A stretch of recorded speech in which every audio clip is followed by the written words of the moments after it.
Reel world के मुअज़्ज़िज़ दोस्तों, मैं हूं माजिद मलिक और आप तमाम देखने और सुनने वालों को अस्सलाम वालेकुम। नाज़रीन ग्रामी, आपने तारीखी एतबार से बहुत सी ऐसी फरसूदा रिवायात और रस्में देखी होंगी जिनके बारे में सोच कर भी हंसी आती है, मगर आज हम आपको तारीख की एक ऐसी अजीब चीज़ के बारे में बताएंगे जिसे हम दुनिया की तारीख पर काला धब्बा कहें तो गलत ना होगा। ये चीज़ क्या थी और इसे किस मकसद के लिए इस्तेमाल किया जाता है, आइए इन सवालों के जवाबात ढूंढने की कोशिश करते हैं। प्यारे साथियों, इस अजीब चीज को कमरबंद या चैपस्टी बेल्ट कहा जाता है, जो खालिस लोहे से तैयार किया जाता था, जिसे हम लोहे का अंडरवेयर भी कह सकते हैं, जो कि खास तौर पर औरतों के लिए तैयार किए जाते थे। इस बेल्ट पर आगे की तरफ एक ताला लगा होता था, जिसकी चाबी उस औरत के खामिंद या फिर वालिद के पास होती थी। तारीख में मिलता है कि इस अजीब चीज को उस वक्त बनाया गया जब यूरोप में जंगों का अरूज था। खास तौर पर सलीबी जंगों में इसका इस्तेमाल बढ़ गया था। इसको बनाने और इस्तेमाल के पीछे कहानी कुछ यूं है कि तारीख में एक ऐसा वक्त आया जब औरतों में जिना की आदत अरूज पर पहुंच चुकी थी और रोजाना ऐसे कई वाकयात सामने आ रहे थे जिनमें औरतें घरों से भागकर दूसरे मर्दों के पास जाती और वहां अपनी इज्जत उनके हवाले कर देती। इस सूरत हाल को देखते हुए हर कोई परेशान था, लिहाजा इस जिनाकारी को खत्म करने के लिए उस वक्त की हुकूमत ने यह ऐलान करवा दिया कि अब जिस पर भी जिना का इल्जाम साबित हुआ उसे कत्ल कर दिया जाएगा। इस ऐलान के बाद चंद माह तो बड़े सुकून से गुजरे, लेकिन फिर आहिस्ता आहिस्ता इस मसले ने सर उठाना शुरू कर दिया और देखते ही देखते कत्लो गारत शुरू हो गई। यहां तक कि जिस मर्द को अपनी बीवी पर जरा सा भी शक होता वो उसे कत्ल कर देता। इस तरह हर तरफ बदनज़मी फैल गई और बेगुनाह औरतें भी कत्ल होने लगी। यही वजह थी कि हुकूमत वक्त को अपना फैसला वापस लेना पड़ा, जिसके बाद इस बेल्ट को मुतारिफ करवाया गया, जिसको लोहे की धात से तैयार किया जाता था और फिर अंडरवेयर के तौर पर औरतों को पहना दिया जाता। इस बेल्ट पर खसूसी तौर पर एक लाक लगवाया जाता, जिसे बंद कर दिया जाता और इसको उस वक्त तक कोई नहीं खोल सकता था जब तक इस लाक की चाबी न मिल जाती। इस बेल्ट को कुछ इस तरह से बनाया गया था कि इसको पहने हुए औरत सिर्फ रफ़े हाजत कर सकती थी, लेकिन जिनसी फेल के बारे में सोचना भी नामुमकिन हो चुका था, क्योंकि इन बेल्ट्स के आगे ऐसे धारीदार ब्लेड्स लगाए गए थे जिनके बाद बदफेली करना मुमकिन ना रहता। इस तरह इन बेल्ट्स के बनने के बाद जिना का मुकम्मल खात्मा हो गया। इस चीज से पहले कोई भी फौजी जंग के लिए घर से बाहर नहीं जा सकता था, क्योंकि उन फौजियों को यह खतरा होता था कि कहीं पीछे से हमारी बीवियां गलत रास्ते पर न चल पड़े। लेकिन इस बेल्ट के वजूद में आने के बाद तमाम जंगजू घरों से निकलते और जितनी देर चाहते बाहर रहते। प्यारे साथियों, याद रहे कि इस बेल्ट के कुछ नुकसानात भी थे, जिनमें सबसे बड़ा नुकसान यह था कि जब औरतें अपने नाजुक बदन पर कई कई दिन लोहे को बांधे रखती तो उनके जिस्म पर जख्म पड़ जाते जो इन्हें मौत के मुंह में ले जाते। जबकि इसका एक और नुकसान यह था कि अक्सर मर्द इस बेल्ट को खवातीन पर बांधकर जंग के लिए चले जाते थे, जहां वो मारे जाते और इस तरह उनकी बीवी के जिस्म पर लगा हुआ बेल्ट हमेशा के लिए लगा रहता, जो कि उनकी जिंदगी को अजाब बना देता। दोस्तों, तारीख में यह भी मिलता है कि जब इस बेल्ट की वजह से औरतों के जिस्म में इन्फेक्शन होने लगा और वो तड़प तड़प कर मरने लगी, तो उस वक्त इन मजलूम औरतों के एक हिमायती ग्रुप ने इस जुल्म के खिलाफ आवाज बुलंद करना शुरू कर दी, जिनका मुतालबा सिर्फ ये था कि इस जुल्म को बंद किया जाए।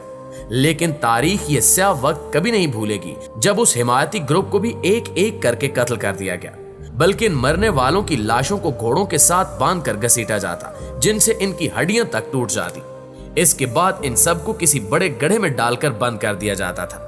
जबकि बाज़ तारीखदानों के मुताबिक कुछ ऐसे लोगों को भी घोड़ों के साथ बांधकर घसीटा गया जो जिंदा थे, यानी जिंदा लोगों की ये जालिमाना तरीके से हड्डियां तोड़ दी जाती और फिर इन्हें वैसे ही मरने के लिए छोड़ दिया जाता।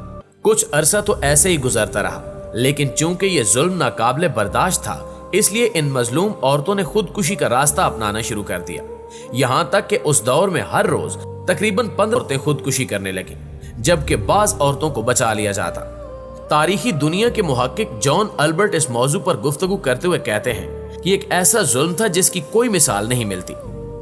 वो कहते हैं कि जब कभी इनके शौहर अपनी बीवियों का बेल्ट उतारते तो इनकी हालत काबिले रहम होती, यहां तक कि कुछ औरतों के मखसूस हिस्से में कीड़े पड़ चुके होते जिनसे शदीद बदबू उठ रही होती थी। इसके पेश नजर इनके अपने शौहर भी अपनी बीवियों से नफरत करने लगते, जिसका नतीजा ये निकलता कि वो अपनी औरतों को तलाक देकर घर से बेदखल कर देते और फिर वो उसी हालत में अपनी जान गंवा देती।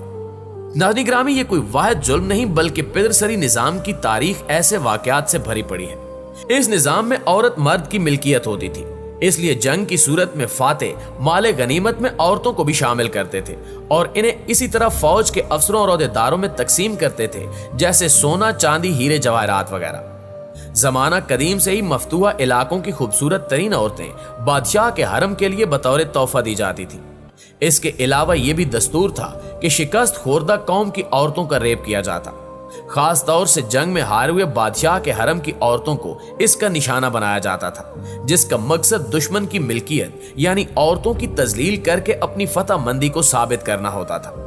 कदीम और अहदे वस्ता में होने वाली जंगों में यह दस्तूर था कि फतह के बाद शिकस्त खोरदा कौम के मर्दों को एक जगह इकट्ठा करके कत्ल कर दिया जाता था ताकि इनके खिलाफ लड़ने वाला कोई न रहे, और फिर नौजवान औरतों को गिरफ्तार करके उनका रेप किया जाता और उन्हें बाजार में बतौर कनीज फरोख्त कर दिया जाता। इसी तरह जब यहूदियों ने फलस्तीन पर कब्जा किया तो शिकस्त खोरदा कौम की लड़कियों के साथ यही सलूक किया। सिकंदर ने भी जब गजा पर हमला किया तो मर्दों को कत्ल करके यूनानियों ने उनकी औरतों का रेप किया। लिहाजा शिकस्त के बाद लोग अपनी लड़कियों को जंगलों और पहाड़ों में छुपा देते थे ताकि इनकी इज्जत महफूज रहे। लेकिन जदीद दौर में सबसे ज्यादा जुल्म सितम जापानियों ने किया जब उन्होंने दूसरी जंग अजीम में चीन पर हमला करके नॉन किंग शहर में मर्दों का कत्लेआम किया, जिसकी तस्वीर शहादत देती हैं कि शहर के फुटपाथों और सड़कों पर लाशें पड़ी हुई थी। इसके बाद इन्होंने नौजवान लड़कियों को तलाश करके उनका रेप किया और जब उनको छुपा दिया गया तो उनकी माओं का रेप करके लड़कियों के बारे में मालूमात हासिल की गई। इसके अलावा दूसरी जंग अजीम में जापानियों ने जब कोरिया पर कब्जा किया तो वहां से औरतों की बड़ी तादाद को इस पर मजबूर किया कि वो जापानी फौजियों की जिनसी हवस को पूरा करें। ये औरतें कंफर्ट विमेन कहलाईं। जंग के खात्मे और जापान की शिकस्त के बाद जब इन औरतों ने अपनी दर्द भरी दास्तानें सुनाई तो अंदाजा हुआ कि जापानियों ने किस सफाकी के साथ इन औरतों की जिंदगी को तबाह किया था। अब तक इनमें से जो खवातीन जिंदा हैं वो मुतालबा करती हैं कि जापानी हुकूमत इन पर होने वाले जुल्म का मुआवजा अदा करे। रेप और कई दर्दनाक मिसालें हैं, जैसे कि दूसरी जंग अजीम में जब जर्मनी की शिकस्त के बाद रूसी फौजी वहां गए तो उन्होंने भी अपनी फतह के नतीजे में जर्मन औरतों का बतौर इंतकाम रेप किया। बांग्लादेश की हुकूमत ने भी निशानदेही की है कि फौजी एक्शन के बाद इनकी औरतों का बड़े पैमाने पर रेप किया गया था और इन्होंने हामला होने के बाद बच्चों को जन्म भी दिया। दोस्तों, 1947 में होने वाले हिंदू मुस्लिम फसादात में भी औरतों की इज्जत महफूज नहीं रही। औरतों को अगवा किया गया और रेप की वारदातें बड़े पैमाने पर की गई। इससे अंदाजा होता है कि मुआशरे में औरत की हैसियत किस कदर नाजुक है और पदरसरी निजाम की रिवायात किस कदर मुस्तहकम है। जी तो रियल वर्ल्ड के प्यारे साथियों, ये थी हमारी आज की वीडियो कैसी लगी कमेंट करके हमें जरूर बताइएगा। इंशाल्लाह आपसे मुलाकात होती है अगली वीडियो में। तब तक अपना और अपने प्यारों का ढेर सारा ख्याल रखिएगा। अल्लाह निगहबान।